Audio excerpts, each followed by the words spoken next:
America. I want you to know where we are in the timeline, because the ending is not written. We write it. We decide. Can we pull ourselves out from the abyss? Can we accomplish something that no other republic or empire has ever done? Can you reverse the course that we're on? I want to show you the history of Rome as a republic. I showed you that as the Roman Empire begins to decline, what do? They start land grabs and food rations and free food, and then they change the republic, and now they don't let people know, they just change it. They leave all the Senate in and everything, but it's all a scam, so people can feel good. That's where we left it. Now, that's what we're doing here. And they're saying to us that state capitalism is where we're headed. Well, I just showed you that's not state capitalism, it's national socialism. Soon it'll be global socialism. And they can't say national socialism now because everybody will freak out. They know what that is. That's Mussolini and that's Hitler. This time it's global. George Soros said the problems of the world go away when nationality goes away. Everyone should be under one global flag. So let me read again from the pages of history what I read to you just a few minutes ago, the first 6 pages of this book. The people of Rome had gone from citizens of a republic to subjects of an emperor, and it all happened without violence, votes, or fanfare. It all happened without votes. People may not always look dangerous, but enemies to freedom are, and they are around us. They don't surround us, but they are around us. Nigel Farage hit the nail on the head when he tore into the dangerous leaders at the EU. Watch. What they're being told, as their government's collapsing, is that it would be inappropriate for them to have a general election. In fact, Commissioner Wren here said they had to agree their budget first before they'd be allowed to have a general election. Just who the hell do you think you people are? You are very, very dangerous people indeed. Your obsession with creating this Euro state means that you're happy to destroy democracy. You appear to be happy for millions and millions of people to be unemployed and to be poor. Untold millions must suffer so that your Euro dream can continue. That's what this is. He's right. Do you notice it all happened without votes or fanfare or violence? Without votes. What is the Euro telling Ireland? You can't even have an election. Just because it looks like freedom doesn't mean it is. We're told now that there is no such thing as freedom without economic freedom. I say bullcrap. I'd rather be poor and free and have a chance to do something, than rich and a slave. 64 AD, Emperor Nero said, "Let us tax and tax again. Let us see it to it that no one owns anything." Well, that's what we're doing now. The biggest tax hike in history, about to expire, the tax cuts, and the biggest tax hikes are coming. The president himself said, when it came to capital gains, in the debates, he said, well, even if it would hurt the economy, I would do it for fairness. Let us make sure that no man owns anything. You have eminent domain now. You have the federal land grab out west. Do you know how much land the government has just taken from the West in the last 2 years? 91 AD, the government became involved in agriculture. Really? Yep, the emperor ordered the destruction of half the vineyards to reduce production and raise the wine costs. Well, today we're burning our own crops, our own corn for fuel in madness. We just passed the Food Safety Act, which Senator Bennett, a Democrat, just said on a microphone he didn't know was open, was rigged. 247 AD, the Emperor Aurelian, declared the right to relief to be hereditary. So in other words, if your parents were on welfare, you got on too. If your parents received benefits, so do you. The Dream Act. In Rome, people became very, very lazy. And they began to depend on the government to do everything for them, because there was no reason to do anything yourself. Quote from Decline and Fall of the Roman Empire. The minds of men were gradually reduced to the same level, and the fire of genius was extinguished. What does that mean? The minds of men were gradually reduced to the same level. Well, in the Tower of Babel story, that means everybody was made the same. They were made into bricks instead of stones. How many of us have kids in our class or in our kids in school where they're held back for the other kids in school? You got to dumb down the whole class. We don't let anyone excel anymore. There are no winners anymore because it makes you feel bad. The minds of men were gradually reduced to the same level.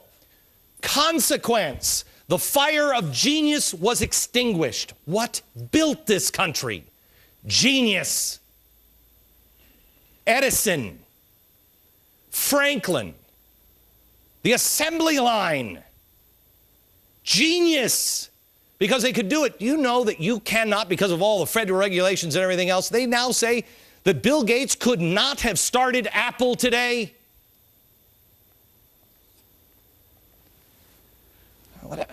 Not Apple, Microsoft. I mean, what are we doing? What are we doing? We're extinguishing genius. And that's the only thing that will save us, is the independent spirit and the genius, those that explored the mountains in the West, and those that said, the hell, I can't do that. This is my land.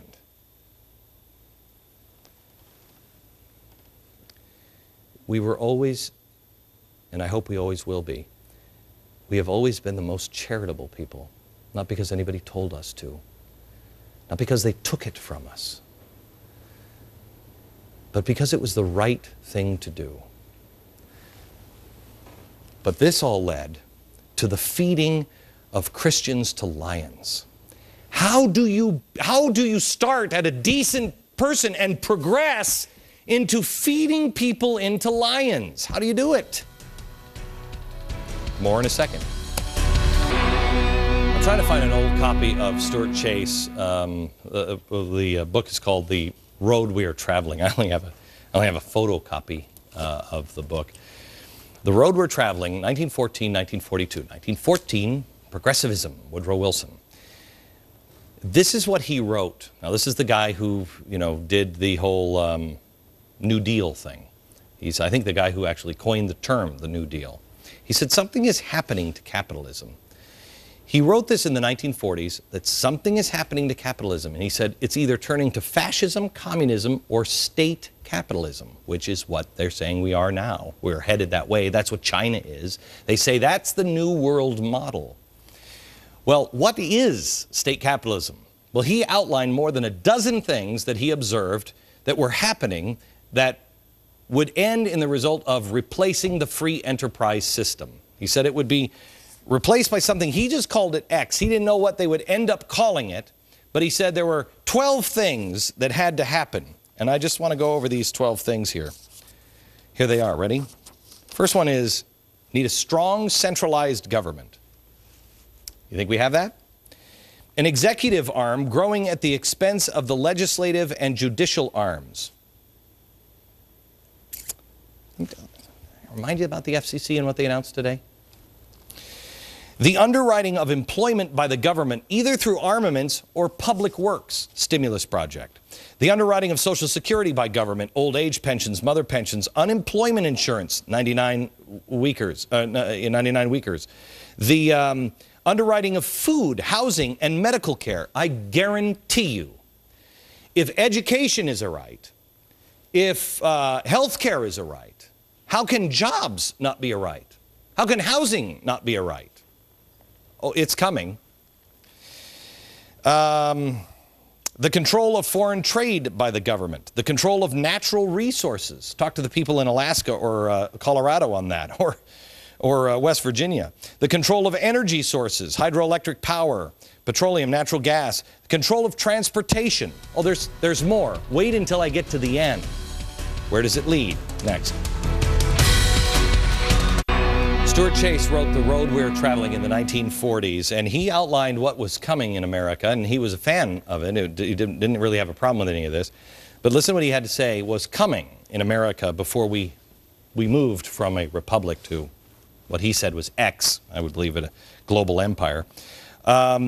He said that we're going to finance all these things, we're going to abandon the gold standard, and we're going to start deficit spending techniques. We would control our natural resources, our energy, our transportation. Then we would control agricultural production. I contend to you that is exactly what this food safety bill is. Control of labor organizations. Yeah, or do they control us? The enlistment of young men and women put in youth corps devoted to health, discipline, and community service. Heavy taxation with a special emphasis on estates and income of the rich. He said then it wouldn't be a lot of takeover of property or industries in the old socialistic sense. The formula appears to be control without ownership. It's interesting to recall the same formula was used in the management of great corporations in depriving stockholders of power. Then the last one was the state control of communication and propaganda.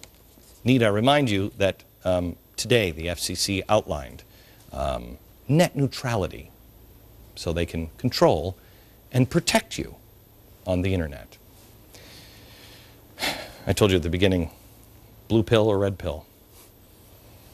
The red one makes you, I think the blue one makes you fall asleep, and the red one, but I'm not really sure which one. You want to wake up, or do you want to go to sleep? Sleeping probably is a lot easier at this point.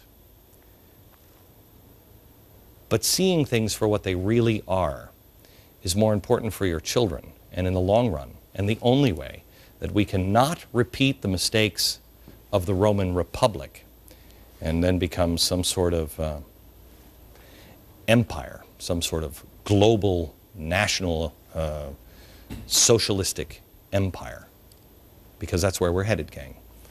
It happens time and time again. Back in a minute. Tomorrow I want you to join me for a very special town hall program. I'll be in Pittsburgh talking to people there and talking to you about dealing with unemployment, how to maintain the dream and the hope of America. How do we go from broke to a republic to lead the world out of darkness again? That's tomorrow night, movie theaters. Check it out at glennbeck.com. From New York, good night, America.